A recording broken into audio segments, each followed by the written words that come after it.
गरिबांच्या कल्याणासाठी मांडलेल्या अर्थसंकल्प प्रवीण दरेकर यांची अर्थसंकल्पावर प्रतिक्रिया। तर तुम्ही काय दिवे लावले सांगा आणि विरोध करा, सुधीर मुनगंटीवार यांचा विरोधकांना टोला। देशवासियांना या आंतरिक बजेटच्या माध्यमातून सर्वसामान्यांना दिलासा देण्याचं काम या ठिकाणी झालेलं आहे।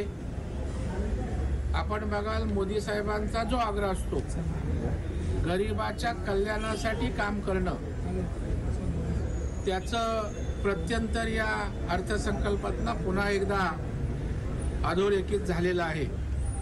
विरोधकांनी एकदा कधीतरी सांगावं की त्यांच्याकडे इतके वर्ष सत्ता असताना कोणते दिवे गावले, एक तरी ज्योत प्रज्वलित केली का?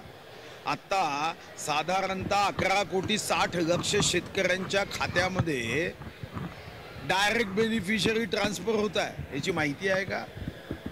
साधारणतः पूर्ण देशामध्ये 36 लाख कोटी रुपये वितरित केले गेले। तुमच्या काळात तर साधं बँकेचं खातं नव्हतं।